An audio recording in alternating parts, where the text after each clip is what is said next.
ओम अज्ञानतिमिरान्धस्य ज्ञानाञ्जनशलाकया चक्षुन्मीलितं येन तस्मै श्रीगुरुवे नमः।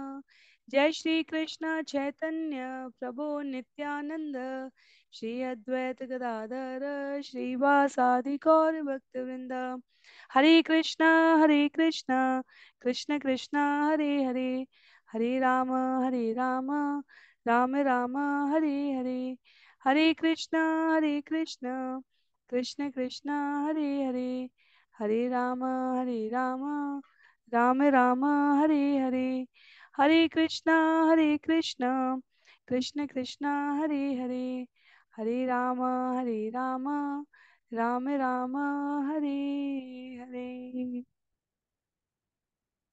हरे कृष्णा। सभी भक्तों को सादर प्रणाम। चैतन्य चरितामृत सत्र 57 में सभी का स्वागत है।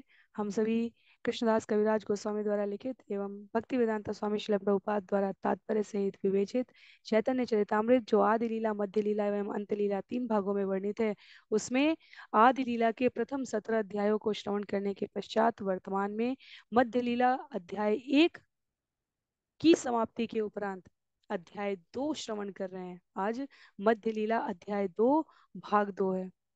अध्याय 2 जिसका नाम है श्री चैतन्य महाप्रभु के भावोन्माद की अभिव्यक्ति, जहाँ कृष्णदास कविराज गोस्वामी उल्लिखित कर रहे हैं राधा रानी के भाव में, ब्रजमंडल के निवासियों के भाव में चैतन्य महाप्रभु कैसे कृष्ण को स्मरण रखते हैं। वहां हम सभी ने पिछले सत्र में छंद संख्या 41 तक श्रवण किया है। राधा रानी के भाव में कृष्ण से विलग होने की अनुभूति को चतुर्थ छंद जगत में शुद्ध कृष्ण भक्ति, छंद संख्या 42 से हम सभी आज श्रवण करेंगे। कह रहे हैं, कई अवरही अम्पेम्मम प्रही होई माड़ो से लोए, जई होई कस विरहे होंतम मी को जियई। तो कहते हैं, छल रहित भगवत प्रेम इस भौतिक जगत में संभव नहीं है। यदि ऐसा प्रेम है तो उसमें विरह नहीं हो सकता, क्योंकि विरह में कोई जीवित कैसे रह सकता है। श्रील प्रभुपाद तात्पर्य में कहते हैं, यह श्लोक प्राकृत भाषा में है और इसका सही संस्कृत रूपांतरण क्या होगा? कैतव रहितं प्रेमा नहीं भवति मानुषे लोके, यदि भवति कस्य विरहो विरहे सत्यपि को जीवति। कह रहे हैं यहाँ पर श्रीमती राधा रानी कि छल रहित प्रेम तो इस जगत में संभव ही नहीं है। यदि कोई वास्तव में भगवान से छल रहित प्रेम कर रहा है तो उनसे विरह नहीं हो सकता, उसमें विरह होना नहीं चाहिए, क्योंकि छल रहित प्रेम पर निष्कपट हृदय पर भगवान उपस्थित हो चुके होते हैं। और यदि छल रहित प्रेम है, उसमें विरह हो गया, तो कोई शरीर को धारण नहीं कर सकता। तो साहित्य की दृष्टि से अत्यधिक उत्कृष्ट विरोधास्पद पंक्तियां हैं यहाँ पर। पूर्णतः स्वार्थ मुक्त स्नेह इस जगत में कोई किसी से करता नहीं है। बहुत कटु पर सशक्त सत्य है, पूर्णतया स्वार्थ रहित। यदि भगवान, केवल एकमात्र भगवान जगदीश के लिए कहा गया है कि वो अपने भक्तों से, अपने सभी संतानों से करते हैं, और भक्त प्रयास कर रहा होता है उस शुद्ध प्रेम का प्रतिदान करने में। तो श्रीमती राधा रानी उस स्तर से बहुत ऊंचे कही गई है। भगवान श्री कृष्ण ने आरंभिक अध्याय में कहा था, जब तक मैं राधा के प्रेम का आस्वादन करता हूँ तब तक वह उसे कई गुना बढ़ा चुकी होती है। वही श्रीमती राधा रानी यहाँ पर कह रही हैं कि यदि किसी ने स्वार्थ रहित प्रेम का अनुभव कर लिया तो वह इस जगत में जीवित कैसे रह सकता है, क्योंकि विरह का पटाक्षेप हो जाएगा। वहीं व्यक्ति शरीर के, बहुत कई बार हम ऐसे उदाहरण सुनते हैं, किसी प्रसिद्ध व्यक्ति का तिरोधान हो जाए, किसी भक्त का, किसी अनुगामी का, तो जो अत्यधिक लगाव रखते हैं वो संकट में आ जाते हैं। कई बार उनका भी शरीर त्याग हो जाता है।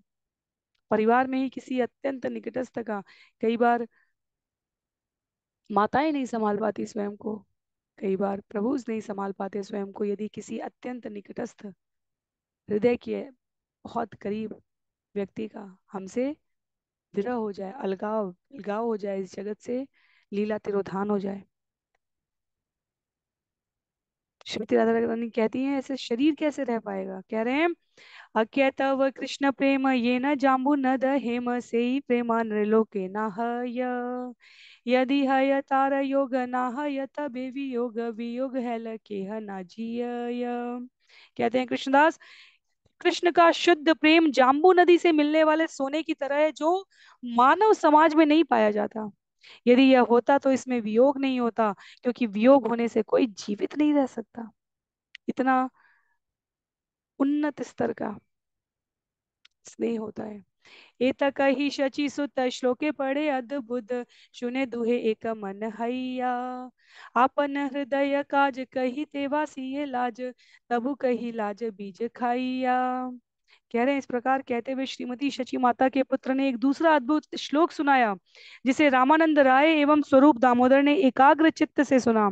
श्री चैतन्य महाप्रभु ने कहा, मैं अपने मन के कार्य बताने में लज्जा का अनुभव कर रहा हूँ, फिर भी मैं सारी औपचारिकताओं को छोड़कर अपने मन की बात कहूंगा, सुनो।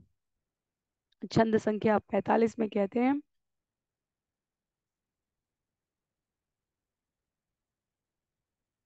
न प्रेम गंधोस्ति दरापि मे हरो क्रन्दामि सौभाग्यभरं प्रकाशितुम् वंशी विलास्यानलोकनं विना विभर्मि यत्प्राणपतंगकान्वृथा। श्री चैतन्य महाप्रभु ने आगे कहा, हे मित्रों, मेरे हृदय में रंच मात्र भी भगवत प्रेम नहीं है। जब तुम लोग मुझे विरह में रोते देखते हो तो मैं अपने परम सौभाग्य का मात्र झूठा प्रदर्शन कर रहा होता हूँ। निसंदेह मुरली बजाते हुए कृष्ण के सुंदर मुखमंडल का दर्शन किए बिना मैं एक कीट की तरह व्यर्थ जीवन व्यतीत कर रहा हूँ। तो श्री चैतन्य महाप्रभु रामानंद राय और स्वरूप दामोदर के समक्ष कह रहे हैं कि अभी अभी मैंने ही कहा ना कि यदि कृष्ण का जीवन में विरह हो जाए तो ये शरीर नहीं जीवित रहना चाहिए, और क्योंकि मेरा शरीर जीवित रह गया है इसलिए ऐसा लगता है कि मेरे जीवन में कृष्ण प्रेम नहीं है। तो चैतन्य महाप्रभु यदि अपने बारे में इस प्रकार की बातें कहें तो हम सब के लिए विचार करने की आवश्यकता है कि हम अपने आध्यात्मिक साधना के इस प्रयास में कहाँ तक पहुंचे हैं। कहते हैं छंद संख्या 46 में, दूर शुद्ध प्रेम गंध कपट प्रेमेर बंध से मोर नाही कृष्ण पाय तबे ये करी क्रंदन स्व सौभाग्य प्रख्यापन करी यहाँ जानी है निश्चय। वास्तव में मुझे कृष्ण से बिल्कुल प्रेम नहीं है। मैं जो भी करता हूँ वह सब कपटपूर्ण भगवत प्रेम का दिखावा है। जब मैं रोता हूँ तो मात्र अपने सौभाग्य का मिथ्या प्रदर्शन करता हूँ, इसे निश्चित रूप से जानो। तो आचार्यों की, महापुरुषों की गतिविधियां, उनके कार्य सामान्य जनमानस समझ नहीं सकता। आचार्य बतलाते हैं कि जो देवता गण होते हैं, जो तपोलोक महरलोक के ऋषि मुनि गण होते हैं, जब इस धराधाम पर, पृथ्वी पर कथाएं होती हैं, तब वह वेश बदल कर आकर कथा सुनते हैं। और उस बदले हुए वेश में भी वो कैसा वेश बनाते हैं, कभी शारीरिक रूप से अत्यंत मलिन दिखने वाले वेश में, ताकि कोई और निकट ना आए मेरे। इस जगत में हम यदि किसी को अत्यंत मलिन देखेंगे, स्वच्छ नहीं देखेंगे सरल शब्दों में, तो हम उससे संपर्क करने से भी दूर रहना चाहेंगे। ऋषि मुनि देव गंधर्व भगवान की कथा सुनने के लिए अपने आप को ऐसे शरीरों में ले आते हैं, ताकि अन्यों से संवाद करने में लोग दूर दूर रहेंगे तो हमारा समय व्यर्थ ना हो। चैतन्य महाप्रभु यहाँ पर अपने इन भावों को कहते हैं कि मैं अपने सौभाग्य का मिथ्या प्रदर्शन कर रहा हूँ, कपटपूर्ण प्रेम का दिखावा है, ताकि लोग मेरी वाहवाही ना करें। क्योंकि यश हमारे अहंकार को, वित्तीय अहंकार को बढ़ा देता है, यदि वह भगवान की प्रसन्नता के लिए समर्पित ना हो। तो किंचित मात्र के भी श्रेय को यहाँ पर चैतन्य महाप्रभु स्वयं नहीं लेना चाहते। कह रहे हैं, वंशी ध्वनि सुख ना दे याते वंशी ध्वनि सुख ना देखी से चांद मुख यद्यपि नाहिक आलंबन निज देह करी प्रीत केवल मुक्ता मेर रीति प्राण कीटिर करी ये धारण। यद्यपि मैं वंशी बजाते हुए श्री कृष्ण का चंद्रमुख नहीं देख पाता, नहीं मेरी उनसे भेंट होने की कोई संभावना है, तब भी मैं अपने शरीर की देखभाल करता हूँ, ये काम वासना की रीति है। इस प्रकार मैं अपने कीट सदृश जीवन को धारण किए रहता हूँ। चैतन्य महाप्रभु कह रहे हैं ये शरीर पशु के समान है, किसी कीट पतंगे के समान है। यदि हमारे जीवन में कृष्ण के दर्शन की अभिलाषा नहीं है, कृष्ण प्रेम का स्वभाव कैसा होना चाहिए, जो हमने श्रवण करना आरंभ किया आज के सत्र में, छंद संख्या 45 से लेकर 57 तक इसे पंचम छंद के रूप में कहा गया है, जिसमें कृष्ण प्रेम के स्वभाव का वर्णन है।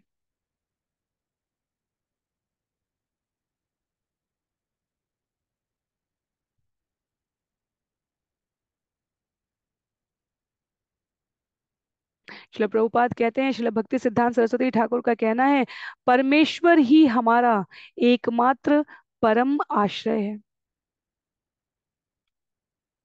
वही विषय है।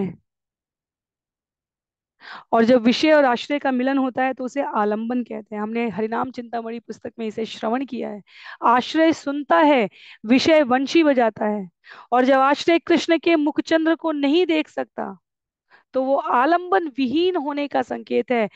यहाँ पर चैतन्य महाप्रभु कहते हैं, ऐसा लगता है कि मैं आलंबन विहीन होने की स्थिति में आ गया हूँ। कृष्ण प्रेम सुनिर्मल ये न शुद्ध गंगा जल से ही प्रेमा अमृत सिंधु। निर्मल से अनुरागे नालुकाय अन्य दागे शुक्ल वस्त्रे यछे मसी बिंदु।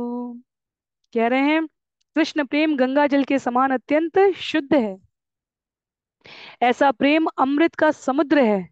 कृष्ण के प्रति ऐसा शुद्ध अनुराग किसी दाग को नहीं छिपाता, जो सफेद वस्त्र पर स्याही के दाग के समान दिखता है। तो भगवान कृष्ण का जिसने प्रेम युक्त स्वभाव प्राप्त करने का प्रयास कर लिया है, उसके जीवन में यदि ये अदृश्य हो जाए तो इसका अभाव सुस्पष्ट दिखने लगेगा। किसी भी प्रकार की हमारे जीवन में निष्क्रियता नहीं होनी चाहिए भगवत प्रेम, भगवत सेवा, भगवान की साधना करने में। नहीं तो इस जगत में इस शरीर का समय पूरा होते हुए हमें भान नहीं रहेगा कि हमने इसको कितना व्यर्थ में खो दिया। कहते हैं शुद्ध प्रेम सुख सिंधु उत्पाई तार एक बिंदु से ही बिंदु जगत डुबाय। कही बार योग्य नय तथापि बाहुले कय कही लेवा केवा पातियाय। शुद्ध कृष्ण प्रेम सुख के सागर जैसा है। यदि किसी को उसकी एक बूंद भी मिल जाए तो उस बूंद में सारा सागर डूब सकता है। यद्यपि ऐसे भगवत प्रेम को व्यर्थ करना उचित नहीं है, तथापि एक उन्मत्त व्यक्ति उसे कह देगा, किंतु उसके कहने पर भी उस पर कोई विश्वास नहीं करता। तो कृष्ण प्रेम का स्वभाव क्या है, वो यहाँ इस 5वें श्लोक में बतलाया गया है। कुछ क्षण के लिए हम इस श्लोक के इस अनुवाद पर चिंतन करने का प्रयास करेंगे, कुछ क्षण के लिए। कृष्ण प्रेम सुख के सागर जैसा है। बच्चों को अनुभूति के लिए कैंडी लैंड बताया जाता है, जहाँ सिर्फ चॉकलेट और विभिन्न प्रकार की अच्छी खाने योग्य कैंडी, चिप्स, चॉकलेट, ये सारी वस्तुएं हो। कहा जा रहा है यहाँ पर कि शुद्ध कृष्ण प्रेम सुख के उस सागर जैसा है, ओशन जैसा, जहाँ एक बूंद प्राप्त होने से सारा संसार निमग्न हो जाए। चैतन्य महाप्रभु को वो एक बूंद प्राप्त होने का अवसर न मिला हो, ऐसा हम कह नहीं सकते। चैतन्य महाप्रभु उस सुख के स्वयं सागर हैं, तथापि एक उन्मत्त व्यक्ति उसे कह देगा।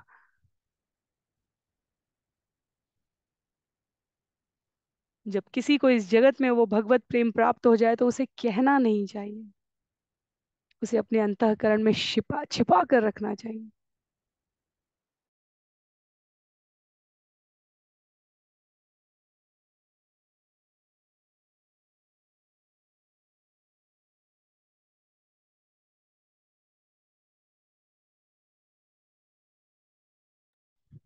पर यहाँ पर चैतन्य महाप्रभु कहते हैं कि मेरी उन्मत्तता का स्तर यह है कि मैं उसे कह दे रहा हूँ, क्योंकि कहने का जो नुकसान है वो ये कि कोई उस पर विश्वास नहीं करेगा। भौतिक इंद्रियों से भगवान को समझ पाना असंभव है। ये हम तत्व के रूप में जानते हैं और आचार्य उसे कथा के रूप में बतलाते हैं। उसका कारण ये है कि कोई उस पर विश्वास नहीं करेगा। जब मीराबाई अपने ही राजमहल में, जहाँ भगवान कृष्ण का मंदिर है, मध्य रात्रि में कृष्ण से संवाद कर रही हैं, तो संबंधियों को, सास को और ननद को लगता है कि हमारा भाई, हमारा पुत्र युद्ध में राज्य के बाहर है, तो मीरा किसी अन्य पुरुष से संवाद कर रही है। उस भाव को यहाँ पर कहा गया है कि यदि कोई कह दे कि मैं भगवान से संवाद कर रहा हूं, प्रत्येक व्यक्ति, इस जगत की विडंबना देखी जाए, प्रत्येक व्यक्ति कहता है सब ऊपर वाले की बात है, सब भगवान की कृपा है। और यदि इस जगत में कोई कह दे कि मैं भगवान से संवाद कर रहा हूँ, तो व्यक्ति सिर्फ दो अर्थ में लेगा। या तो उस व्यक्ति का दुरुपयोग करे, अधिक से अधिक अपनी इच्छाएं पूरी करवाने के लिए, अरे आप तो भगवान से बातें करते हैं, हमारा ये काम करवा दीजिए, हमारा ये काम करवा दीजिए। या तो व्यक्ति ऐसा करेगा, और यदि कोई भक्त और साधक मना कर दे, तो व्यक्ति उस पर अविश्वास करेगा। हम विचार नहीं करते, पर सोचने की बात है। इस जगत में यदि सम्यक श्रद्धा ना हो, तो भगवान भी उपस्थित हो जाए, जीवन पर विश्वास नहीं कर पाएगा। उसी भाव को यहाँ पर कहा गया है, ये कहते हुए कि ऐसे भगवत प्रेम को व्यक्त करना उचित नहीं है, पर यदि उन्मत्त व्यक्ति इतना भावावेश हो कि कह दे, तो कोई उस पर विश्वास भी नहीं करेगा। चंद संख्या 50 में कहते हैं, एई मत दीने दीने स्वरूप रामानंद सने निज भाव करे न विदित, बाहे विषय ज्वाला है भीतरे आनंदमय कृष्ण प्रेमार अद्भुत चरित। कह रहे हैं, इस प्रकार चैतन्य महाप्रभु नित्य प्रति इन भावों का आनंद लेते और इन भावों को स्वरूप तथा रामानंद के सामने प्रकट करते। ऊपर से तो यह दारुण कष्ट प्रतीत होता था, मानो महाप्रभु किसी विषैले प्रभाव से पीड़ित हो, किंतु हृदय में वे आनंद का अनुभव करते थे। कृष्ण के दिव्य प्रेम का यही गुण है। और 45 से 57 की यह अभिव्यक्ति कृष्ण प्रेम प्राप्त होने के पश्चात जीव किस स्वभाव को धारण कर लेता है। ऊपर से कष्टमय लगती थी श्रीमती राधा रानी और गोपियों की स्थिति, और उद्धव को लगा ये इतने कष्ट में है, पीड़ित हैं, और मुझे इन्हें कुछ ज्ञान देना चाहिए।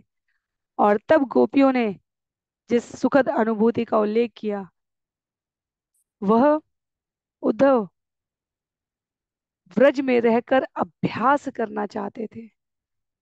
कि बृहस्पति के शिष्य उद्धव कहते हैं, मेरा सारा ज्ञान तर्क दर्शन शुष्क है, महत्वहीन है, यदि मैं इन गोपियों का ये भाव न धारण कर पाऊं।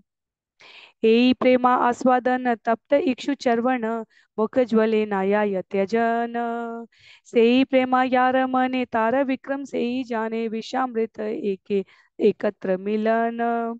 जो ऐसे भगवत प्रेम का आस्वादन करता है, वह इसकी तुलना गर्म गन्ने ईख से करता है। गर्म गन्ने को यदि कोई चबाता है तो उसका मुख जलता है, फिर भी वह उसे छोड़ नहीं सकता।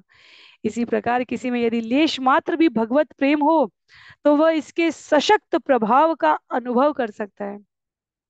इसकी तुलना अमृत और विष के मिश्रण से ही की जा सकती है। अमृत और विष यदि एक साथ मिला दिया जाए, विष की क्षारता का, अमृत के सुस्वादु होने का अनुभव एक साथ करने का अर्थ यहाँ पर इस विरह और मिलन की तीव्रता को कहा गया है। ये चाहिए भी, और इसकी अनुपस्थिति भी, दोनों ही जीव को आनंदित कर दे।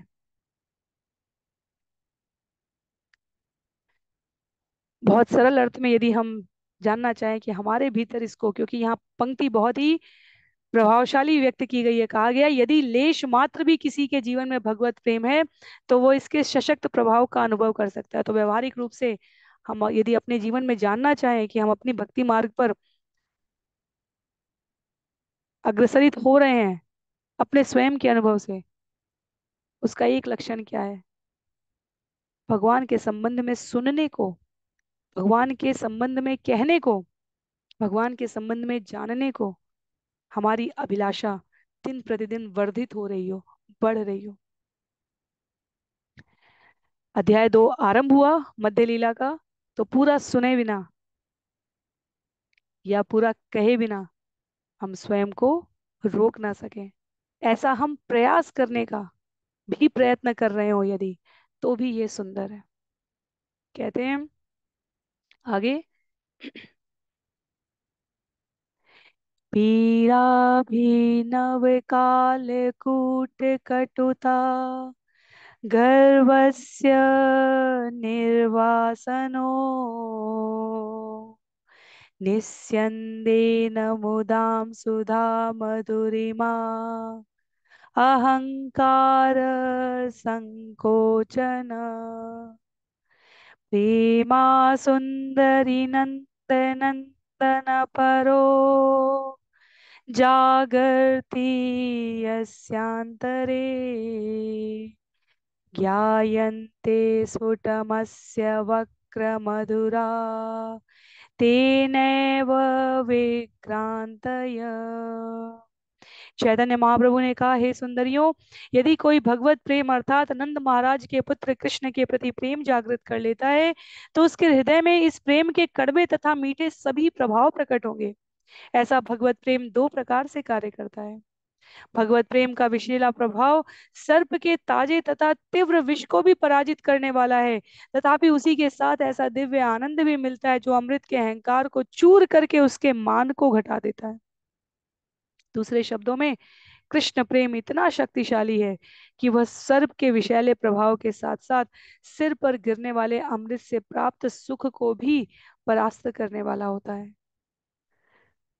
इसका अनुभव दो रूपों में किया जा सकता है, एक साथ विषैला तथा अमृत तुल्य। और हमें आश्चर्य नहीं होना चाहिए कि शिल रूप गोस्वामी कृत विदग्ध माधव में पौर्णमासी के द्वारा नांदी मुखी से कही गई बात है। ये जिन्होंने विदग्ध माधव कभी श्रवण किया है उनको पता है। पौर्णमासी श्रीमती राधा रानी का भगवान श्री कृष्ण के संग मिलन के आयोजनों का आयोजनों की व्यवस्था कराने में अनेकों बार सूत्रधार रहती थी। तो वो कहती हैं, जिन्होंने इसका अनुभव नहीं किया है कि ये एक साथ विशाला और अमृत तुल्य कैसे है, वो नहीं जान सकता कि कृष्ण भक्ति का स्वभाव क्या होता है। चंद संख्या 53 में उल्लेख है, ये काले देखे जगन्नाथ श्री राम सुभद्रा साथ तबे जाने आई लाम कुरुक्षेत्र सफल है ल जीवन देखी लो पद्म लोचन जुड़ाई ल तनु मन नेत्र। जब श्री चैतन्य महाप्रभु जगन्नाथ जी को श्री बलराम तथा सुभद्रा के साथ देखते तो वे तुरंत सोचने लगते कि वे कुरुक्षेत्र पहुंच गए हैं जहां वे सब आए थे। वे अपने जीवन को कृतार्थ समझते क्योंकि उन्होंने उन कमल नयन के दर्शन किए हैं जो अपने दर्शन से तन मन तथा नेत्रों को शांत करने वाले। इसलिए चैतन्य महाप्रभु जगन्नाथपुरी में रहते। हमने श्रीमद् भागवतम स्कंद 10 में श्रवण किया है, द्वारका में कृष्ण और बलराम व्रज की लीलाओं का जब वर्णन है माता रोहिणी के द्वारा, तो वो खुले विस्फोटित नेत्रों से देखते रह गए, और वो जगन्नाथ बलदेव और सुभद्रा का भाव है। इसलिए चैतन्य महाप्रभु अपने आप को पुरी में रखते हैं जहां वो उस स्वरूप का दर्शन करते हुए सदैव उस ब्रज मंडल की लीला का आस्वादन कर सके। करुणेर सन्निधाने रही करे दर्शने से आनंदेर की कही बबले गरुण स्तंभेर तले आछे एक निम्न खाले से खाल भरीला अश्रु जले। कह रहे यहाँ पर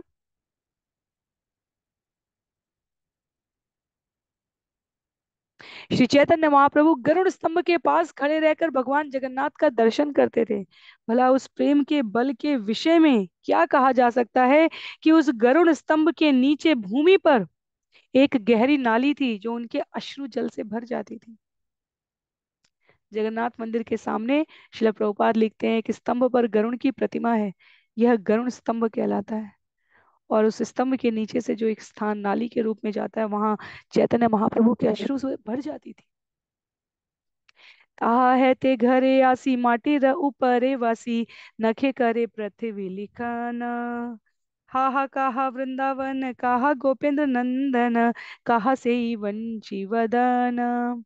जगन्नाथ मंदिर से घर लौटकर श्री चैतन्य महाप्रभु भूमि पर बैठते और अपने नाखूनों से उसे कुरेदते। ऐसे अवसर पर वे अत्यंत दुखी होकर प्रलाप करते, हाय वृंदावन कहाँ है, गोपेंद्र नंदन कृष्ण कहाँ है, वह बंशी बजाने वाला कहाँ है। कहाँ से त्रिभंग ठाम, कहाँ से ही वेणुगान, कहाँ से ही यमुना पुलीना, कहाँ से रास विलास, कहाँ नृत्य गीत हास, कहाँ प्रभु मदन मोहन। श्री चैतन्य महाप्रभु ये कहकर विलाप करते, त्रिभंगी कृष्ण कहाँ है उनकी बांसुरी का मधुर गान, कहाँ है यमुना का तट, कहाँ है रास नृत्य, कहाँ है वह नृत्य गीत और हंसी, कहाँ है मेरे नाथ मदन मोहन जो कामदेव को मोहित करने वाले हैं। उठिल नाना भावा वेग मने हेल उद्वेग, क्षण मात्र नारे गुणा ईते, प्रबल विरहा नले धैर्य हेल टल मले, नाना श्लोक लागिला पड़ीते। इस प्रकार विविध भावावेग उत्पन्न होते और चैतन्य महाप्रभु का मन उद्विग्न हो उठता। वे एक क्षण भी निश्चिंत न रह पाते। इस तरह विरह की प्रबल भावनाओं के कारण उनका धैर्य छूटने लगता और वे विभिन्न श्लोकों का उच्चारण करने लगते। तो ये पंचम श्लोक कृष्ण प्रेम का स्वभाव क्या है वो बतला रहा है हमें।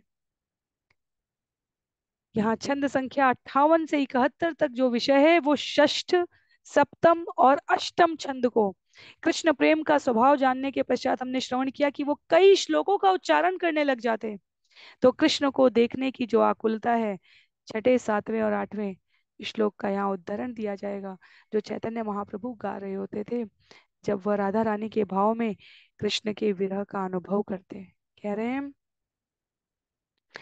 अमुन्य धन्या निधिनान्तराणि, हरे त्वदाल अमुन्यधन्या निधिनान्तराणि, हरे त्वदालोकनमन्तरेण, अनाथ बन्धो करुणैक सिन्धो, हा हन्त कथं नयामि।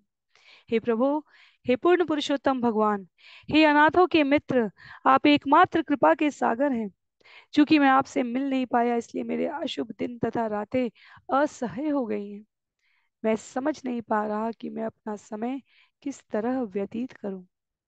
हमें यदि शब्द ना मिले और हमारे यही भाव हों तो आचार्य लिखते हैं, विल्व मंगल ठाकुर कृत कृष्ण कर्णामृत छंद संख्या 41 का यह श्लोक पर्याप्त है उन भावों को व्यक्त करने के लिए। कैसे मिलो हे कृष्ण, हमारी योग्यता तो नहीं, आपकी कृपा से संभव है। तुम्हारे दर्शन विने अधन्य ए रात्रि दिने ए काल नायाय काटन, तुम्ही अनाथेर बंधु कृपा अपार कृप करुणा सिंधु कृपा करी देह दर्शन। आपके दर्शन के अभाव में ये अशुभ दिन तथा रातें कट नहीं रही हैं।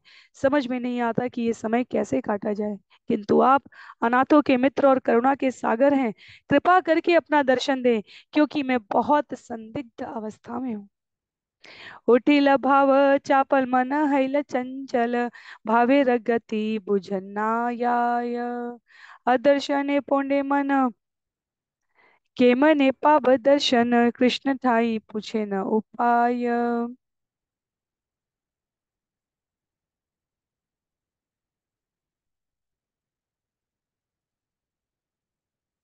इस प्रकार महाप्रभु भावावेश के कारण अस्थिर हो गए और उनका मन उत्तेजित हो गया। कोई ये समझ नहीं पा रहा था कि ये भाव किधर ले जाएगा। पूर्ण पुरुषोत्तम भगवान कृष्ण से ना मिल पाने के कारण श्री चैतन्य महाप्रभु का मन जलने लगा। वे भगवान श्री कृष्ण से उन तक पहुंचने का उपाय पूछने लगे। तो यहाँ भगवान अपने आप को भक्त की भूमिका में, इसलिए भगवान से मिलने का उपाय पूछ रहे वे, क्योंकि उनसे न मिल पाने के कारण चैतन्य महाप्रभु से अपने भावों को रोकना संभव नहीं है। अगला छंद कहते हैं, त्वच्छैशवं त्रिभुवन अद्भुतमित्यवेहि, मच्चापलं च तव वा मां वाधिगम्यम्, तत्किं करोमि विरलं मुरलीविलासी, मुग्धं मुखाम्बुजं मुदिशेत्तुमीक्षणाभ्याम्। त्वच्छैशवं त्रिभुवनाद्भुतमित्यवेहि मच्चापलं च तव वा मम वाधिगम्यम् तत्किं करोमि विरलं मुरलीविलासी मुग्धं मुखाम्बुजमुदीक्षितुमीक्षणाभ्याम्। कहते हैं कृष्ण, हे वंशी वादक, आपके बाल्यकाल की माधुरी तीनों लोकों में अद्भुत है। आप मेरी चपलता को जानते हैं और मैं आपकी, इसके विषय में अन्य कोई नहीं जानता। मैं आपके सुंदर आकर्षक मुखमंडल को एकांत में देखना चाहता हूँ भगवान, पर यह कैसे संभव होगा।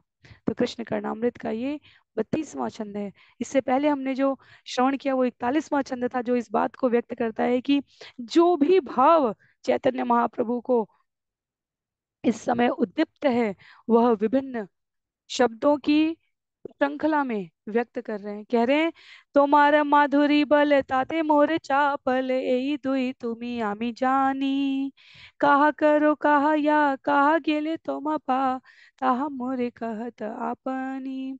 हे प्रिय कृष्ण, आपके सुंदर रूप रूप की शक्ति को केवल मैं या आप ही जानते हैं, और मेरी अस्थिरता चपलता का कारण भी वही है। अब मेरी स्थिति ऐसी है कि समझ में नहीं आता क्या करूं और कहाँ जाऊं। मैं आपको कहाँ पा सकता हूँ। मैं तो आपसे ही मार्गदर्शन के लिए कह रहा हूँ। नाना भावे प्राबल्य हैल संधि शाबल्य भावे भावे हैल महारण औत्सुक्य चापल्य दैन रोषामर्ष आदि सैन्य प्रेमोन्माद सबार कारण।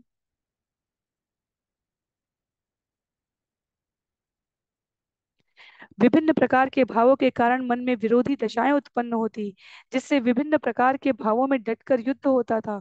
चिंता, चपलता, दीनता, क्रोध तथा अधीरता सैनिकों की भांति युद्ध करते, और इसका कारण था भगवत प्रेम का उन्माद। श्रील प्रभुपाद कहते हैं यहाँ पर कि भक्ति रसामृत सिंधु में स्पष्ट किया गया है, जब विभिन्न कारणों से एक से अधिक भावों का मिलन होता है तो उन्हें स्वरूप संधि कहा जाता है।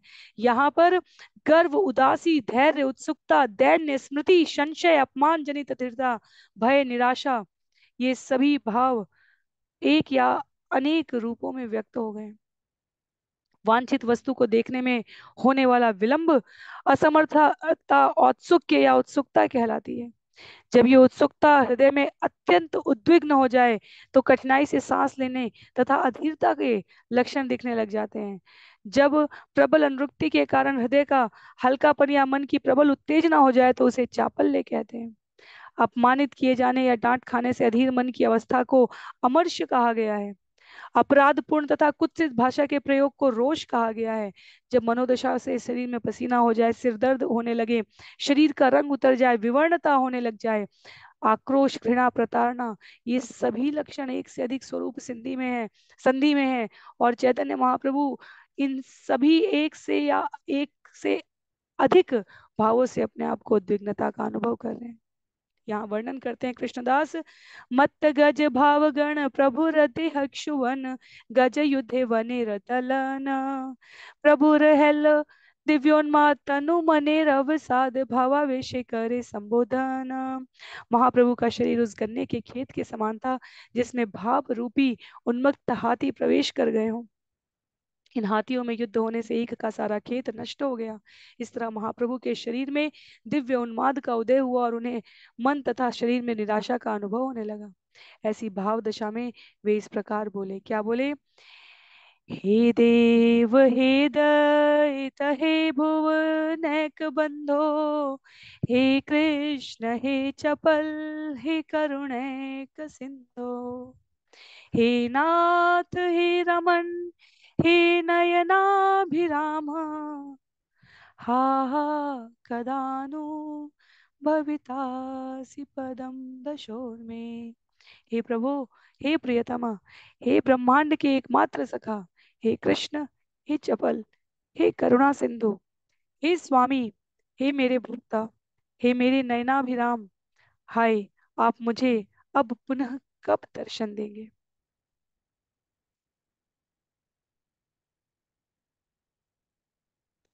श्री प्रभुपाद लिखते हैं, कृष्ण कर्णामृत का ये 40वां श्लोक है।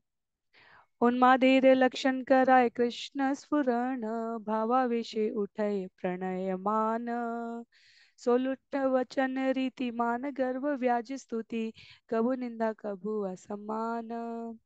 उन्माद के लक्षणों से कृष्ण के स्मरण को प्रोत्साहन मिलता था। भावावेश में प्रेम, मान, मीठे वचनों का तिरस्कार, गर्व, आदर तथा अप्रत्यक्ष स्तुति जागृत होते थे। इस प्रकार कभी कृष्ण की निंदा होती, कभी कृष्ण का सम्मान होता। तो उन्माद शब्द की व्याख्या विरह जनित अत्यधिक हर्ष, दुर्भाग्य और हृदय की मोहग्रस्तता के रूप में भक्ति रसामृत सिंधु में है, जहाँ नृत्य करना, गाना, व्यर्थ के कार्य करना, प्रलाप करना, कभी कभी विरोधी व्यवहार करना भी बतलाया गया।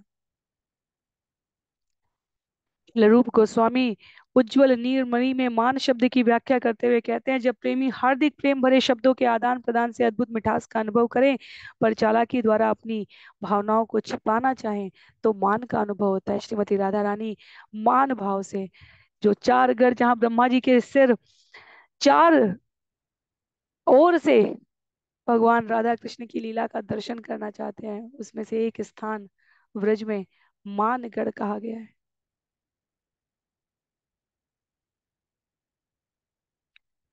जब राधा रानी मान भरे शब्द में स्वयं को श्रेष्ठ बता रही होती हैं, सामान्य जगत के जीव अपनी इंद्रियों से उसका अनुभव नहीं कर सकते। रूप गोस्वामी उज्जवल लीलमणि में कह रहे हैं, जब प्रेमी के हार्दिक प्रेम भरे शब्दों के आदान प्रदान से अद्भुत मिठास का अनुभव हो, पर चतुरता पूर्वक अपनी भावनाओं को कोई छिपाना चाहे, श्रीमती राधा रानी कृष्ण के सुंदर शब्दों को, उनके स्वरूप का दर्शन करके अत्यधिक आनंद का अनुभव करती थी, पर मान दिखलाते हुए व्यवहार करती थी। तो ये विरोधाभासी होता है।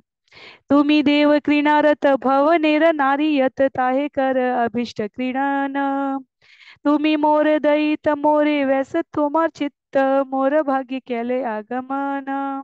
राधा रानी के मनोभाव में श्री चैतन्य महाप्रभु ने कृष्ण को इस प्रकार संबोधित किया, है प्रभु, आप अपनी लीलाओं में रत हैं और आप अपनी इच्छा अनुसार ब्रह्मांड की सारी स्त्रियों का उपभोग करते हैं। आप मुझ पर अत्यंत कृपालु हैं। आप अपना ध्यान मेरी ओर दें, क्योंकि भाग्यवश आप मेरे समक्ष प्रकट हुए हैं। भौतिक जगत के व्यक्ति इस पंक्ति का अनुचित प्रयोग कर सकते हैं कि इच्छा अनुसार ब्रह्मांड की सारी स्त्रियों का उपभोग करते हैं, पर जब हम स्त्री और पुरुष शरीर की व्याख्या श्रीमद् भागवतम स्कंद 2 में ब्रह्मा जी के मुख से श्रवण करते हैं, तो वो बताते हैं, सृष्टि के संवर्धन के लिए ब्रह्मा की काया से स्त्री और पुरुष दो शरीर हुए। भगवान पुरुष एक है, पूर्ण पुरुषोत्तम भगवान, अन्य सभी उनके शक्तियों का विस्तार मात्र है। भगवान को इस भौतिक जगत के स्त्री पुरुष की तरह शरीर का भोग करके आनंद लेने की आवश्यकता नहीं है। भगवान के संबंध में यहाँ इस भाव की पूर्ति बतलाई गई है कि भगवान एक नहीं, सभी के परम भोक्ता है। अध्याय 5 के अंतिम श्लोक में भगवत गीता में भगवान कहे हैं, मैं परम भोक्ता हूँ।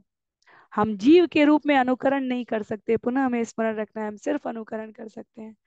भगवान से बराबरी द्वेष ईर्ष्या के कारण हम इस जगत में आए हैं, पर ये परम सौभाग्य है हमारी अहेतुकी की सफलता कामना करने वाले भिक्षुओं का, कि हमें ये मनुष्य शरीर प्राप्त हुआ है और हम इस विषय को श्रवण कर पा रहे हैं, ताकि हम अपने स्वामी सेवक के संबंध को जागृत कर पाए और पुनः भगवान से द्वेष ईर्ष्या मिथ्या अहंकार के वशीभूत होकर इस जगत में प्रवेश न पाए।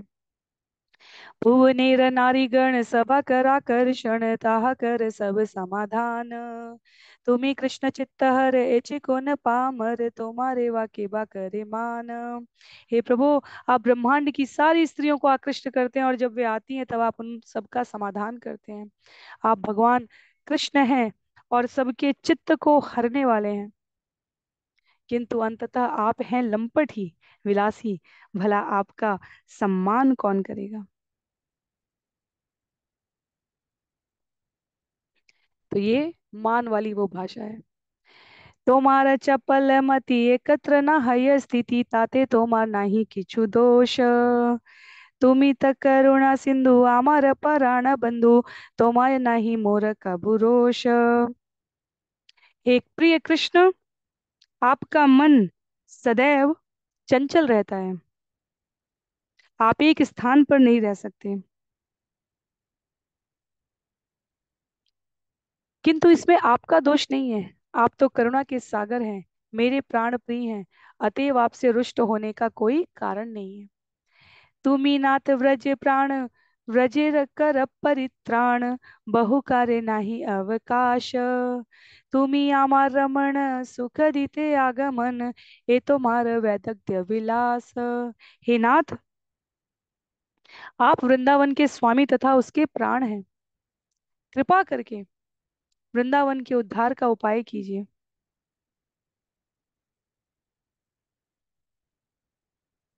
हमें अपने अनेक कामों में तनिक भी अवकाश नहीं है। वास्तव में आप मेरे भोक्ता हैं। आप मुझे सुख प्रदान करने के लिए ही प्रकट हुए हैं, और यह आपकी दक्ष लीलाओं में से एक है। तो विभिन्न भावों का ये मिलन है, कभी विनोदी, कभी चतुर, कभी सुंदर, कभी व्यंग्यपटु, कभी दक्ष, कभी विद्वान। कहते हैं वैदग्ध्य शब्द का अर्थ ही यही है। तो विभिन्न श्लोकों का वाचन कर रहे हैं चैतन्य महाप्रभु राधा रानी के उस भाव की स्मृति में, अनुस्मृति में, अनुभूत करते हुए। छंद संख्या 71 में, मोर वाक्य निंदा माने कृष्ण शाणी गेला जाने शुन मोर स्तुति वचन, नयनेर अभिराम तुमी मोर धन प्राण हाहा पुन देह दर्शन। मेरे वचनों को निंदा मानकर भगवान कृष्ण मुझे छोड़कर चले गए। मैं जानता हूँ कि वे चले गए हैं, किंतु मेरी स्तुति सुन लीजिए।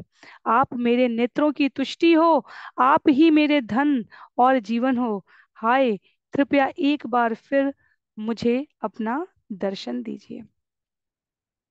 तो छंद संख्या 71 में, कभी रोष में, कभी प्रेम में, विभिन्न भावों में, षष्ठ, सप्तम और अष्टम,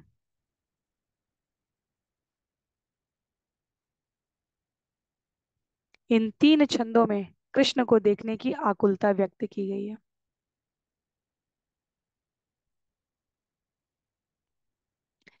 छंद संख्या 72 से 76, नवम छंद में श्री कृष्ण की उपस्थिति का अब स्पष्ट अनुभव कर रहे हैं चैतन्य महाप्रभु, और उसे व्यक्त करते हुए कहते हैं, स्तंभ कंभ प्रस्वेद वैवर्ण्य अश्रु स्वर भेद, देह हैल पुल के व्यापित, हासे कांदे नाचे गाय उठी इति उति धाय, क्षणे भूमि पड़ी या मूर्छित। श्री चैतन्य महाप्रभु के शरीर में विविध विकार प्रकट होते थे। स्तंभित होना, कांपना, पसीना आना, रंग फीका पड़ना, रोना और गला रुंधना। इस प्रकार उनका सारा शरीर दिव्य आनंद से व्याप्त रहता था। फलस्वरूप श्री चैतन्य महाप्रभु कभी हंसते, कभी रोते, कभी नाचते, तो कभी गाते थे। कभी वे उठकर इधर उधर दौड़ते और कभी भूमि पर गिर जाते और अचेत हो जाते। तो जो विभिन्न दिव्य विकारों की, सात्विक भावों की चर्चा की जाती रही है अभी तक, उसको यहाँ पर सूत्रबद्ध किया है कृष्णदास कविराज गोस्वामी ने। स्तंभित होना, आश्चर्यचकित हो जाना, कांपना, पसीना आना, रंग फीका पड़ना, रोना, गला रुंध जाना, कभी हंसना, कभी नाचना, कभी गाना, कभी इधर उधर दौड़ना और कभी भूमि पर अचेत हो जाना। स्तंभित होने को यहाँ पर लिखा है जब जीवन निश्चेष्ट प्राय हो जाता है। ये लक्षण उच्च कोटि के भक्त के शरीर में प्रकट होते हैं। इस दशा में वाक शक्ति जाती रहती है, हाथ पैर की गति रुक जाती है। प्रारंभ में शरीर में अन्य अनेक लक्षण देखे जाते हैं, परंतु वे सूक्ष्म होते हैं, किंतु धीरे धीरे वे स्पष्ट होने लगते हैं। जैसे जैसे जीव साधक अपने प्रेम अवस्था में, भगवान की शुद्ध भक्ति की अवस्था में उन्नत क्रम में ऊर्ध्वगामी होता जाता है, वैसे वैसे ये लक्षण स्पष्ट दिखने लग जाते हैं। कई बार वक्ता अपने भावों को रोक ले जाते हैं, कभी अश्रुओं को ना रोक पाए तो वाणी के रुंधने को रोक ले जाते हैं, कंपन को छिपा ले जाते हैं। पर आचार्य कहते हैं, जैसे जैसे शुद्ध भक्ति की अवस्था उन्नत होती जाती है, ये सूक्ष्म भाव भक्त के जीवन में अधिक स्पष्ट होने लग जाते हैं। भगवान की चर्चा करते हुए यदि कभी कोई चुप हो जाए, अपनी जिह्वा से वाचन न कर सके सम्यक, क्योंकि वो अपने भावों को रोकना चाहता है, कर्मेंद्रिय जड़ हो जाती है, तो उसका यहाँ पर भक्ति रसामृत सिंधु में विशद उल्लेख है। आगे छंद संख्या 73 में कहते हैं, मूर्छाए हैल साक्षात्कार उठी करे हुहुकार, कहे एई आईला महाशय, कृष्णेर माधुरी गुणे नाना ब्रह्म हय मने, श्लोक पढ़ी करये निश्चय। जब श्री चैतन्य महाप्रभु अचेत थे तब उनकी भेंट पूर्ण पुरुषोत्तम भगवान से हुई।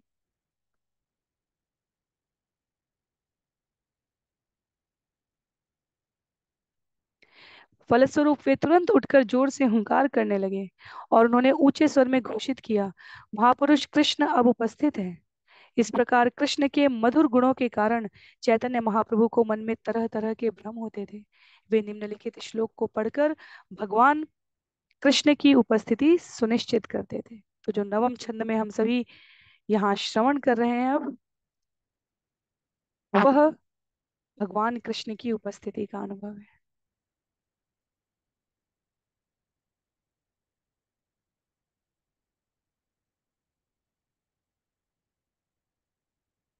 मार स्वयं नु मधुर द्युतिमण्डलं नो, माधुर्यमेव नु मनोनयनामृतं नो, वेणी मृजो नु मम जीवितवल्लभो नु, कृष्णो अयम् अभ्युदयते मम लोचनाय। यह नवम श्लोक है। राधा रानी के भाव में श्री चैतन्य महाप्रभु ने गोपियों को संबोधित किया, हे सखियों, कदम पुष्प के समान तेजस्वी साक्षात माधुर्य, मेरी आंखों तथा मन के अमृत, गोपियों के बालों को शिथिल करने वाले दिव्य आनंद के परम स्रोत और मेरे जीवन प्राण रूपी मूर्तिमान कामदेव कृष्ण कहाँ हैं? क्या वे मेरे नेत्रों के समक्ष दोबारा प्रकट हुए हैं? क्योंकि कृष्ण की उपस्थिति है। कि बाई साक्षात काम द्वितीय बिंब मूर्तिमान, कि माधुर्य स्वयं मूर्तिमंत, कि बा मनो नेत्रोत्सव, कि बा प्राण वल्लभ, सत्य कृष्णा आईला नेत्रानंद। तब श्री चैतन्य महाप्रभु इस प्रकार कहने लगे, क्या कदम्ब वृक्ष के तेज एवं प्रतिबिंब के साथ साक्षात कामदेव उपस्थित हैं? क्या ये वही व्यक्ति हैं जो साक्षात माधुर्य हैं?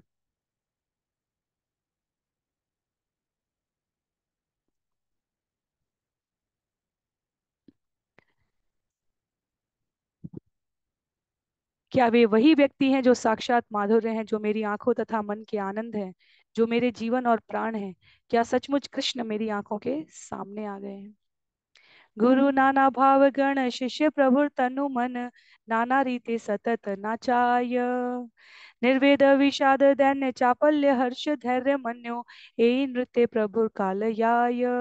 जिस प्रकार गुरु शिष्य को डांटता है, उसे भक्ति की कला सिखलाता है, उसी प्रकार निर्वेद, उदासी, विषाद, दीनता, चंचलता, हर्ष, धैर्य और क्रोध आदि भाव महाप्रभु के शरीर तथा मन को शिक्षा देते थे।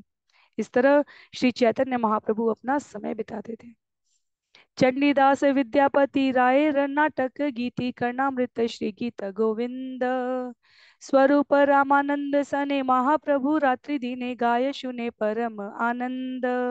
वे अपना समय पुस्तकें पढ़ने तथा चंडीदास और विद्यापति द्वारा रचित गीत गाने और जगन्नाथ वल्लभ नाटक कृष्ण कर्णामृत तथा गीत गोविंद के उद्धरण सुनने में बिताते थे। इस तरह स्वरूप दामोदर तथा राय रामानंद के साथ श्री चैतन्य महाप्रभु परम आनंद के साथ कीर्तन एवं श्रवण करके दिन तथा रात व्यतीत करते थे। कृष्णदास कविराज गोस्वामी यहाँ चैतन्य महाप्रभु के अंत्य लीला के 12 वर्षों का उल्लेख कर रहे हैं। यह 9 श्लोकों के द्वारा और इन भावों की जीवन में उपलब्धि प्राप्त करने के इच्छुक साधकों को चैतन्य महाप्रभु की असीम कृपा की आवश्यकता है। पुरी वात्सल्य मुख्य रामानंदेर शुद्ध सख्य गोविंदा देव शुद्ध दास्य रस, गदाधर जगदानंद स्वरूपेर मुख रसानंद ए चारि भावे प्रभु वश। चैतन्य महाप्रभु को अपने पार्षदों में परमानंदपुरी से वात्सल्य, रामानंद राय से साख्य, गोविंद तथा अन्यों से शुद्ध दास्य और गदाधर जगदानंद तथा स्वरूप दामोदर से माधुर्य रस का आनंद प्राप्त होता था। श्री चैतन्य महाप्रभु इन चारों रसों का आस्वादन करते हैं और इस तरह अपने भक्तों के वश में रहते हुए जगन्नाथपुरी में रहते हैं। तो हमें इस पर कोई आश्चर्य नहीं होना चाहिए। चैतन्य महाप्रभु का यह जीवन काल, जिसमें प्रचुरता आ चुकी है राधा रानी के भाव को धारण करने की। वैसे तो राधा और कृष्ण अभिन्न है, और भक्तों को ये अनुभूति हो सके, इसलिए आचार्य कृष्णदास कविराज गोस्वामी की इन श्लोकों का वर्गीकरण प्रस्तुत करते हुए कहते हैं कि चैतन्य महाप्रभु की भक्तों के साथ इन 12 वर्षों में जो गतिविधियां रही हैं, छंद संख्या 77 से 83 हम जो श्रवण कर रहे हैं, उसमें उन्हें सब कुछ मिलता था, सारे भावों का आस्वादन। परमानंदपुरी उद्धव है, इस लीला काल में भी वह चैतन्य महाप्रभु के गुरु भाई हैं। रामानंद राय जो अर्जुन का अवतार है, कुछ विशाखा देवी का कहते हैं, महाप्रभु के साथ शुद्ध सख्य रस का आस्वादन करते हैं। गोविंद तथा अन्य कुछ सखा विशुद्ध दास्य रस का, और अंतरंग पार्षद जैसे गदाधर पंडित, जो अन्य कोई नहीं स्वयं श्रीमती राधा रानी है, जगदानंद पंडित, स्वरूप दामोदर, ये सभी राधा रानी के माधुर्य रस का आनंद कराते थे। तो इस प्रकार इन चार दिव्य रसों में निमग्न रहकर चैतन्य महाप्रभु जगन्नाथपुरी में अपने भक्तों के प्रति अत्यंत कृतज्ञता का अनुभव करते थे। चंद संख्या 79 में कहते हैं, लीला शुक मर्त्य जन तार हय भावोद्गम ईश्वरे से की हाँ विस्मय, तारे मुख्य रसाश्रय हई याचिन महाशय, ताते हय सर्व भावोदय। लीला शुक विल्व मंगल ठाकुर एक सामान्य मनुष्य थे, फिर भी उनके शरीर में अनेक भाव उत्पन्न होते थे। तो फिर यदि पूर्ण पुरुषोत्तम भगवान के शरीर में ये लक्षण प्रकट हो तो कौन सा आश्चर्य है। श्री चैतन्य महाप्रभु माधुर्य भावों में सर्वोच्च स्थिति पर थे, अतः उनके शरीर में समस्त भाव स्वाभाविक रूप से प्रकट होते थे। विल्व मंगल ठाकुर के लिए कहा जाता है उनके शरीर में, यहाँ पर हमने कुछ छंदों का श्रवण किया है, विल्व मंगल ठाकुर का परिचय प्राप्त होता है स्थान स्थान पर हमें, किस प्रकार दक्षिण भारत के एक कुशल अत्यंत उन्नत अवस्था में कृष्ण कर्णामृत नामक पुस्तक श्रवण करने मात्र से, पठन करने मात्र से, उसका अनुवाद सुनने मात्र से भाव में लक्षणों का हमें अनुभव होता है। वैष्णव में अत्यधिक विख्यात पुस्तक है ये। वैष्णवों की कृपा से, भगवान श्री कृष्ण की कृपा से कई लोग उन्हें लीला शुक कहकर पुकारते हैं। शांति शतक नाम से उनकी एक अन्य पुस्तक है। तो ये आचार्य भगवान के उन उन्नत भावों को हमें एक दर्शन मात्र प्राप्त हो सके, इस प्रकार का आस्वादन कराने के लिए इन ग्रंथों की रचना करते हैं। हमें समय की उपलब्धता के अनुसार इनका वाचन करने का प्रयास करना चाहिए, पठन करने का प्रयास करना चाहिए। यदि वो भी संभव ना हो तो कहीं ना कहीं जिस भी माध्यम से संभव है प्रामाणिक गुरु शिष्य परंपरा में श्रवण अवश्य करने का प्रयास करना चाहिए। पूर्वे व्रज विलासे ये तिन अभिलाषे यत्ने आस्वादना हैला, श्री राधार भाव सार आपने करी अंगीकार से ही तिन वस्तु आस्वादील। वृंदावन की अपनी पूर्ववर्ती लीलाओं में भगवान कृष्ण तीन विभिन्न प्रकार के भावों का आस्वादन करना चाहते थे, किंतु अत्यधिक प्रयत्नों के बाद भी वे वैसा नहीं कर पाए। ऐसे भावों पर श्रीमती राधा रानी का एकाधिकार है, अतः उनका आस्वादन करने के लिए ही श्री कृष्ण ने श्री चैतन्य महाप्रभु के रूप में श्रीमती राधा रानी का स्थान अंगीकार किया है। तो माधुर्य का या दास्य का या साक्ष्य का या वात्सल्य का कह रहे हैं, आपने करी आस्वादने शिखाइल भक्त गणे, प्रेम चिंता मणि प्रभु धनी, ना ही जाने स्थाना स्थान यारे तारे कैल दान, महाप्रभु दाता शिरोमणि। चैतन्य महाप्रभु ने स्वयं भगवत प्रेम रस का आस्वादन करके अपने शिष्यों को इस विधि की शिक्षा दी। वे भगवत प्रेम रूपी चिंतामणि पारस पत्थर से संपन्न सर्वाधिक धनवान व्यक्ति हैं। वे पात्र कुपात्र का विचार किए बिना हर एक को यह धन प्रदान करते हैं, और इस प्रकार वे अत्यंत उदार है। चैतन्य महाप्रभु का जो स्वरूप है वो अत्यंत उदार स्वरूप कहा गया है। राम कथा में धनुष बाण धारण करके दुष्टों का संहार करने वाले भगवान कृष्ण लीला में वंशी की तान से अघासुर, बकासुर, धेनुकासुर, केशी दानव, शक्टासुर, तृणावर्त, अनेक अनेक असुरों का उद्धार करते हैं, और चैतन्य महाप्रभु के रूप में वह केवल और केवल जगन्नाथपुरी में, जगन्नाथ स्वरूप में भी वो केवल और केवल उदार स्वरूप प्रकट कर रहे हैं। पात्र कुपात्र का विचार किए बिना चैतन्य महाप्रभु यह भक्ति का, शुद्ध भक्ति का धन हर किसी को प्रदान कर रहे हैं। और उनके चरण चिन्हों पर चलते हुए भक्ति वेदांता स्वामी श्रील प्रभुपाद यहाँ तात्पर्य में व्यक्त करते हैं, पवित्र नाम के संकीर्तन द्वारा भगवत प्रेम का वितरण करने का प्रयास। अंतर्राष्ट्रीय कृष्ण भावनामृत संघ में हरे कृष्ण कृष्ण कृष्ण हरे हरे, हरे राम राम राम हरे हरे। इसको करने मात्र से जीव के भीतर अवस्था आरंभ हो जाती है। उन्नत अवस्था स्वयं के नियमित प्रयास पर निर्भर करती है। यही गुप्त भाव सिंधु ब्रह्मा ना पाए एक बिंदु, हे धन विल संसारे। एछे दयालु अवतार एछे दाता नाही यार, गुण के ह नारे वर्णि बारे।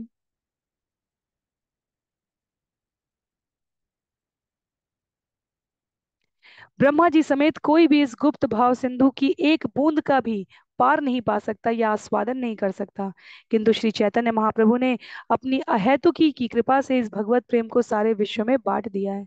अतएव श्री चैतन्य महाप्रभु से बढ़कर उदार अन्य कोई अवतार नहीं हो सकता।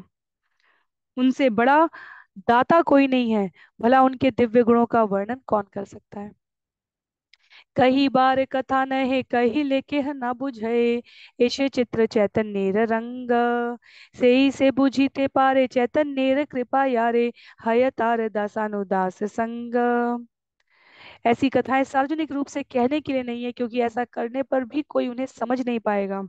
श्री चैतन्य महाप्रभु की लीलाएं इतनी अद्भुत है, जो कोई उन्हें समझ सकता है उस पर श्री चैतन्य महाप्रभु ने अपने निजी दास के दास की संगति प्रदान करके अवश्य कृपा की है। तो ये बहुत महत्व की बात है कि कहीं किसी भक्त की संगति होती है, तब हम अपने जीवन में भगवान की कृपा का अनुभव कर सकते हैं। तो चैतन्य चरितामृत का ये श्रवण हमारे लिए क्यों लाभदायक है, क्योंकि भौतिक शिक्षा से, विद्वत्ता या पांडित्य से शुद्ध भक्त के द्वारा प्रदर्शित भाव एवं आनंद को हम समझ नहीं सकते। पर फिर भी यह पुस्तक अपने आप में पर्याप्त है। चैतन्य महाप्रभु के अंतःकरण की इस लीला का हमें अनुभव कराने के लिए, श्रवण करने मात्र से हमारे जीवन में परिवर्तन आ जाए, यदि श्रद्धा का एक अंश उपस्थित हो। आगे कहते हैं, चैतन्य लीला रत्न सार स्वरूपेर भंडार ते हो तुइला रघुनाथेर कंठे, ताहा किछु यीशु नीलु ताहा इहा विस्तारिलु भक्त गण दिलु यही बेटे। अपनी विनम्रता बतलाते हुए कृष्णदास कविराज गोस्वामी कह रहे हैं, श्री चैतन्य महाप्रभु की लीलाएं सर्वश्रेष्ठ रत्न है। वे स्वरूप दामोदर स्वामी के भंडार में रखे हुए थे। स्वरूप दामोदर गोस्वामी ने रघुनाथ दास गोस्वामी को उनके बारे में बतलाया, और रघुनाथ दास गोस्वामी ने ये लीलाएं मेरे सामने दोहराई। मैंने जो कुछ थोड़ा बहुत रघुनाथ दास गोस्वामी से सुना है, उसी को इस पुस्तक में सभी भक्तों को भेंट स्वरूप वर्णित किया है। स्वरूप दामोदर जो भगवान के निजी सचिव रहे हैं, जो अंत समय तक लीला में उनके संग रहे हैं, उनके दिव्य भंडार में रखा हुआ ये भाग रघुनाथ दास गोस्वामी को स्वरूप दामोदर का संरक्षण प्राप्त हुआ है, इसलिए उनको उपलब्ध हुआ। और वो रघुनाथ दास गोस्वामी जो चैतन्य महाप्रभु के लीला तिरोधान के पश्चात, स्वरूप दामोदर के जाने के पश्चात वृंदावन में गोवर्धन से कूद कर अपनी जान देना चाहते थे, रूप और सनातन गोस्वामी के द्वारा कहे जाने पर कि आपने हम सब में सबसे अधिक सानिध्य प्राप्त किया है, क्यों ना आप चैतन्य चरितामृत का वखान करें। और प्रतिदिन घंटों वाचन करने वाले रघुनाथ दास गोस्वामी जी की सभा में बैठे कृष्णदास कविराज गोस्वामी कहते हैं, मैं जो कुछ सुन पाया उसका कुछ भाग अपनी स्मृति के अंश से आप सबके सम्मुख प्रस्तुत कर रहा हूं। इसलिए चैतन्य चरितामृत जो हम सभी यहाँ श्रवण कर रहे हैं, वह श्री चैतन्य महाप्रभु से प्रारंभ होने वाली गुरु परंपरा के उपदेश का सार है। यदि के हे न कय ग्रंथ कैला श्लोकमय इतर जने नारी बेबुझीते, प्रभु यही आचरण से ही करी वर्णन सर्वन चित्त नारी आराधीते। यदि कोई ये कहता है कि श्री चैतन्य चरितामृत संस्कृत श्लोकों से भरी होने के कारण साधारण व्यक्तियों की समझ के बाहर है, तो मैं इसका उत्तर यही दूंगा कि मैंने इसमें श्री चैतन्य महाप्रभु की लीलाओं का ही वर्णन किया है, और मेरे लिए हर एक को संतुष्ट करना संभव नहीं है। विनम्रता के साथ कृष्णदास कविराज गोस्वामी ने कह दिया कि यह चैतन्य चरितामृत किसी ग्रंथ शोधकर्ता या साहित्यिक विद्वान के लिए नहीं लिखा गया है। ये केवल उन भक्तों के लिए लिखा गया है जो चैतन्य महाप्रभु की सेवा में अपना जीवन समर्पित करने के इच्छुक हैं। नाही कहा सविरोध, नाही कहा अनुरोध, सहज वस्तु करी विवरण। यदि है रागो द्वेष, ताहा है आवेश, सहज वस्तु न याय लिखन। कह रहे हैं, इस चैतन्य चरितामृत में न तो कोई विरोधात्मक निर्णय है, न ही किसी अन्य के मत को स्वीकृति दी गई है। मैंने यह पुस्तक उन सहज विषय वस्तु का वर्णन करने के लिए लिखी है जिसे मैंने अपने गुरुजनों से सुना है। यदि मैं किसी की रुचि तथा अरुचि से प्रभावित होता तो संभवतः मैं इस सरल सत्य को ना लिख पाता। तो वो कह रहे हैं, किसी का सम्मान नहीं है यहाँ, किसी का अपमान नहीं है यहाँ। जो पढ़ना चाहे, सुनना चाहे, समझना चाहे, उन सभी साधकों का स्वागत है। पर मैं सबको संतुष्ट कर दूंगा, ये संभव नहीं है। मैंने तो भक्तों की प्रसन्नता हो इस भाव से गुरु शिष्य परंपरा के इस उद्धरण को यहाँ विवरण सहित प्रस्तुत किया है। तो अंतिम कुछ छंद रहेंगे इस अध्याय के, हम सभी इसे श्रवण करेंगे। ये बा नाही बुझे के शून्य शून्य से की अद्भुत चैतन्य चरित, कृष्ण उपजी बे प्रीति जानी बे रसेर रीति, शून्य ले ही बड़ है हित। यदि प्रारंभ में किसी की समझ में नहीं आता किंतु वह बार बार इसे सुनता रहता है तो उसमें महाप्रभु की लीलाओं के अद्भुत प्रभाव से कृष्ण प्रेम उत्पन्न हो जाएगा। धीरे धीरे वह कृष्ण तथा गोपियों एवं वृंदावन के अन्य पार्षदों की मधुर लीलाओं को समझने लगेगा। पूरा लाभ उठाने के लिए हर एक को परामर्श दिया जाता है कि वह बार बार श्रवण करता रहे। ये बहुत महत्व की बात है। आचार्यों की इस सूची में देखें श्लोकों के वर्गीकरण की, तो इस प्रकार चैतन्य चरितामृत का विषय क्या है, ये प्रामाणिक परंपरा में कैसे आता है और इसका लाभ क्या है, ये यहाँ छंद संख्या 84 से लेकर 88 तक इस अध्याय में वर्णित किया जा रहा है, जिसे हमने श्रवण किया। इस महिमा का अंतिम लाभ का अंतिम छंद 88 कहते हैं, भागवत श्लोकमय टीका तार संस्कृत है, तबु कैचे बुझे त्रिभुवन। यहाँ श्लोक दुई चारि तार व्याख्या भाषा करी, केने ना बुझी बे सर्वजन। कह रहे हैं, जो आलोचक ये कहते हैं कि श्री चैतन्य चरितामृत संस्कृत श्लोकों से भरा है, उसके उत्तर में यह कहा जा सकता है कि श्रीमद् भागवत भी संस्कृत श्लोकों से भरा है और उसका भाष्य भी। तथापि श्रीमद् भागवत को हर कोई समझ लेता है, वे उन्नत भक्तगण भी जो संस्कृत भाष्य पढ़ते हैं। तो फिर लोग चैतन्य चरितामृत को क्यों नहीं समझ पाएंगे? इसमें कुछ ही संस्कृत श्लोक हैं और उनकी व्याख्या बांग्ला भाषा में दी हुई है, तो फिर इसे समझने में क्या कठिनाई है? तो 90 से अधिक 93 वर्ष की आयु में कृष्णदास कविराज गोस्वामी ने लिखा है, इसलिए अपनी स्पष्टता देने के पश्चात भी अपने हृदय की कोमलता को व्याख्या करते हुए प्रस्तुत करते हुए कह रहे क्यों नहीं समझ पाएंगे? बंगाली में तो उसको मैंने सरलीकृत करके प्रस्तुत किया। यदि आप कहें कि संस्कृत के श्लोक भी हैं तो भी मैंने उनको बांग्ला भाषा में भी प्रस्तुत कर दिया है, आप उससे समझने का प्रयास करें। अंतिम 6 छंद हैं जहां 89 से 92 में मध्य लीला और अंत लीला की संक्षिप्त सूची प्रस्तुत कर रहे हैं, और 93 से 95 में भगवान उनके भक्त और पार्षदों का सम्मान कर रहे हैं। तो कृष्णदास कविराज गोस्वामी यहाँ पर उल्लिखित करते हुए कहते हैं, छंद संख्या 89 में 89 से 92 तक हमने अंत लीला और मध्य लीला की संक्षिप्त सूचियों का श्रवण किया है। कहते हैं, शेष लीला सूत्र गण कैल कछु विवरण, यहाँ विस्तारित चित्त थाके यदि आयु शेष विस्तारी बे लीला शेष, यदि महाप्रभु कृपा है। मैंने पहले ही श्री चैतन्य महाप्रभु की अंतिम लीलाओं से संबंधित सारे तथ्यों को सूत्र रूप में दे दिया है। क्यों दिया है? मेरी इच्छा है कि मैं इनका विस्तृत वर्णन करूं। यदि मैं अधिक काल तक जीवित रहा और श्री चैतन्य महाप्रभु की कृपा प्राप्त करने का सौभाग्य मिला तो मैं पुनः इनका विस्तार से वर्णन करने का प्रयास करूंगा।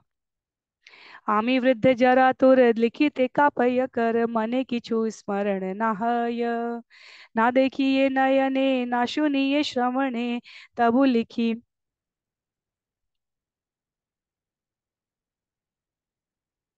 ए बड़ विस्मय। मैं अब अत्यंत वृद्ध हो गया हूँ और अपनी अक्षमता से विचलित हूँ। लिखते समय मेरे हाथ कांपते हैं, ना तो मुझे कुछ स्मरण रहता है, ना मैं ठीक से देख या सुन सकता हूँ। फिर भी मैं लिखता हूँ, ये बहुत बड़ा आश्चर्य है। एई अंत्य लीला सार सूत्र मध्य विस्तार करी किछु करिलु वर्णन। यहाँ मध्य मरी अबे वर्णित ना पारी तबे एई लीला भक्त गण धन। कह रहे हैं ऐसा क्यों है? क्योंकि इस अध्याय में मैंने श्री चैतन्य महाप्रभु की अंतिम लीलाओं के सार का कुछ वर्णन किया है। यदि इस बीच में मर जाऊं और विस्तार से उनका वर्णन न कर पाऊं तो भक्तों को कम से कम यह दिव्य कोश तो मिल ही जाएगा। तो इसलिए चैतन्य महाप्रभु की अंत लीला की एक झलक यहाँ पर कृष्णदास कविराज गोस्वामी ने मध्य लीला के आरंभ के इन प्रथम 2-3 अध्यायों में वर्णित की है, क्योंकि वो कहते हैं कि एक झलक प्राप्त करना अत्यंत आवश्यक है। वृंदावन दास ठाकुर का चैतन्य भागवत आरंभिक लीलाओं को अधिक विस्तार से कहता है, पर अंत लीला और मध्य लीला चैतन्य चरितामृत जैसा वर्णन अन्यत्र दुर्लभ है। कहते हैं संक्षेपे ही सूत्र कैल यही यह ना लिखिल आगे ताहा करी विस्तार। यदि तत्दिन जिये महाप्रभु कृपा है इच्छा भरी करी विचार। मैंने इस अध्याय में संक्षेप में अंत लीला का वर्णन किया है। जो कुछ बच रहा है उसका विस्तार से वर्णन भविष्य में करूंगा। यदि श्री चैतन्य महाप्रभु की कृपा से मैं इतने दिनों तक जीवित रहा कि मैं अपनी इच्छाएं पूरी कर पाऊं तो इन लीलाओं पर पूरी तरह विचार करूंगा। और इसलिए अंतिम 3 छंदों में अब प्रणाम कर रहे हैं, कह रहे हैं छोट बड़ भक्त गण वंदो सभा श्री चरण सबे मोरे करह संतोष। स्वरूप गोसाई मत रूप रघुनाथ जाने यत ताई लिखी नाही मोर दोष। मैं यहाँ छोटे बड़े सभी भक्तों के चरण कमलों की वंदना करता हूँ। मेरी उनसे प्रार्थना है कि मुझसे संतुष्ट हो, मैं निर्दोष हूँ, क्योंकि मैंने स्वरूप दामोदर गोस्वामी तथा रूप और रघुनाथ दास गोस्वामियों से जैसा समझा है वैसा ही लिख दिया है। मैंने अपनी ओर से न तो कुछ जोड़ा है न कम किया है। श्रील प्रभुपाद यहाँ तात्पर्य में उल्लिखित कर रहे हैं कि वास्तव में चैतन्य महाप्रभु अपने अंत लीला के इन भावों को केवल स्वरूप दामोदर को लिपिबद्ध करने की आज्ञा दे रखे थे, और स्वरूप दामोदर से ये ज्ञान रघुनाथ दास गोस्वामी तक पहुंचा, क्योंकि रघुनाथ दास गोस्वामी श्री चैतन्य महाप्रभु द्वारा स्वरूप दामोदर को संरक्षण के लिए प्रदान किए गए थे। और इसलिए जब लीला तिरोधान होता है तब चैतन्य महाप्रभु के जाने के पश्चात रघुनाथ दास गोस्वामी की जीने की इच्छा नहीं थी, और वहां से ये ज्ञान विस्मृत ना हो जाए, इसलिए रूप और सनातन के आग्रह पर चैतन्य महाप्रभु के इस कथा गान को जब रघुनाथ दास गोस्वामी ने वृंदावन में व्यक्त किया है तब कृष्णदास कविराज गोस्वामी ने उस सभा में बैठकर इसका रसपान किया है। इसलिए कृष्णदास कविराज गोस्वामी चैतन्य चरितामृत लिखते समय सभी छंदों में वैष्णवों की कृपा का अनुभव कर रहे हैं, और स्वभाव से भक्त विनीत होता है, सरल होता है, कृतज्ञता ज्ञापित करने वाला होता है। इसलिए यहाँ कृष्णदास कविराज गोस्वामी कहते हैं कई भक्त मुझसे अधिक तर्क करने में दक्ष दक्ष हो सकते हैं, कई मुझसे उन्नत भक्ति का ज्ञान प्राप्त किए हुए हो सकते हैं, मैं तो केवल यहाँ पर उन आचार्यों को और उन गुरुओं को सम्मान देने के लिए, उनका आदेश पालन करने के लिए इस ग्रंथ की रचना कर रहा हूँ। और यदि मैं कहीं चूक जाऊं, मेरी वृद्धावस्था के कारण मेरा जीवन शेष न रह जाए, तो मुझे इस बात की संतुष्टि रहेगी कि कम से कम चैतन्य महाप्रभु की अंत लीला का जो वर्णन है उसकी एक झलक तो मैंने, एक बूंद का दर्शन तो मैंने करा दिया जिन्होंने भी इस चैतन्य चरितामृत का रसास्वादन किया। तो अंतिम 2 छंद हैं इस अध्याय के, जहाँ कह रहे हैं श्री चैतन्य नित्यानंद अद्वैत आदि भक्त वृंद शिरे धरी सबार चरण स्वरूप रूप सनातन रघुनाथ श्री चरण धूलि करो मस्तके भूषण। परंपरा पद्धति के अनुसार मैं श्री चैतन्य महाप्रभु, नित्यानंद प्रभु, अद्वैत प्रभु तथा श्री चैतन्य महाप्रभु के समस्त पार्षदों यथा स्वरूप दामोदर, रूप गोस्वामी, सनातन गोस्वामी और रघुनाथ दास गोस्वामी के चरण कमलों की धूलि लेना चाहता हूँ। मैं उनके चरण कमलों की धूलि अपने मस्तक पर धारण करना चाहता हूँ। इस प्रकार मैं उनकी कृपा का आशीर्वाद चाहता हूँ। भक्त अपना प्रत्येक क्षण, अपना जीवन का हर समय का कण इस प्रकार व्यतीत करना चाहता है कि इस क्षण के पश्चात यदि अगला क्षण ना मिले तो भी मैं भगवान की चरणों की स्मृति में, शरणागति में उसे अर्पित कर दूं। कृष्णदास कविराज गोस्वामी के शब्दों में यह अध्याय यहाँ समाप्त हो रहा है, पर वे सभी वैष्णवों को नाम सहित स्मरण करके अपना सम्मान व्यक्त कर रहे हैं जिन्होंने उनकी इस यात्रा में किसी भी प्रकार से सहयोग किया है। अंतिम छंद है इस अध्याय का, कहते हैं, पाइया यार आज्ञा धन व्रजेर वैष्णव गण वंदो तार मुख्य हरिदास, चैतन्य विलास सिंधु कल्लोलेर एक बिंदु तारा कड़ा कहे कृष्णदास। उपर्युक्त महापुरुषों एवं वृंदावन के वैष्णवों, विशेषकर गोविंद जी के पुजारी हरिदास की आज्ञा से मैं कृष्णदास कविराज गोस्वामी ने श्री चैतन्य महाप्रभु के लीला सिंधु की लहर के एक बिंदु के एक कण का वर्णन करने का प्रयास किया है। तो श्री चैतन्य, इस तरह श्री चैतन्य चरितामृत मध्य लीला के श्री चैतन्य महाप्रभु के भावोन्माद की अभिव्यक्ति शीर्षक द्वारा द्वितीय अध्याय का भक्ति वेदांत तात्पर्य यहाँ पर पूर्ण हो रहा है। तो यह अध्याय हमने 2 सत्रों में श्रवण करने का प्रयास किया समय की प्रतिबद्धता से। मैंने इसको एक सत्र में आप सबके समक्ष प्रस्तुत किया, इसलिए आपको सत्र 56 और 57 एक साथ ही, एक ही स्वरूप में, एक ही भाषा, लय और शब्दों के संयोजन में श्रवण करने का अनुभव होगा, क्योंकि ये कृष्णदास कविराज गोस्वामी के भावों की वो अभिव्यक्ति है, मध्य लीला का द्वितीय अध्याय, जहां संपूर्ण अंत्य लीला जो हम श्रवण करेंगे आगे चलकर, उसकी संक्षिप्त सार सहित प्रस्तुति है। किस प्रकार चैतन्य महाप्रभु के अवतरण के जो कारण आदि लीला अध्याय 3-4 में व्यक्त किए गए थे, गुह्य कारण और बाह्य कारण के रूप में, उनको एक अध्याय में 95 छंदों में समर्पित करके कृष्णदास कविराज गोस्वामी ने हमें भक्त के रूप में भगवान की जीवन में अनुपस्थिति का कष्ट कैसा होता है उसका दर्शन कराया।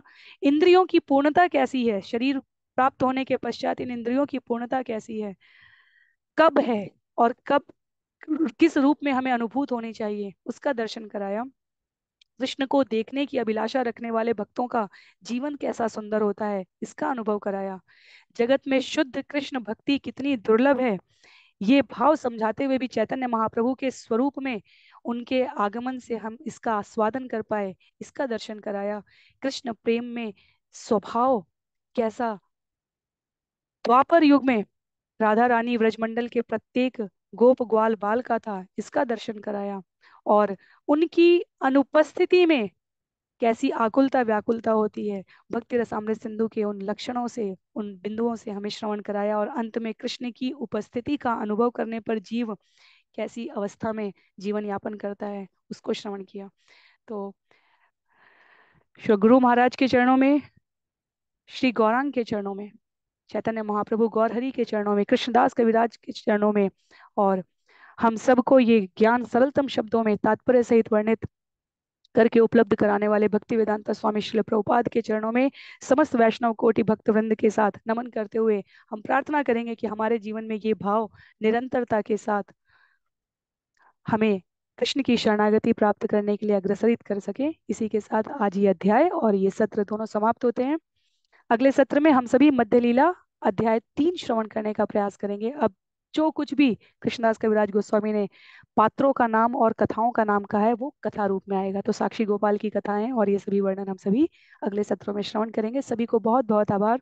कृष्णदास कविराज गोस्वामी की जय, श्रील प्रभुपाद की जय, चैतन्य चरितामृत की जय, श्रील गुरु महाराज की जय, अनंत कोटि वैष्णव वृंद की जय। हरे कृष्ण।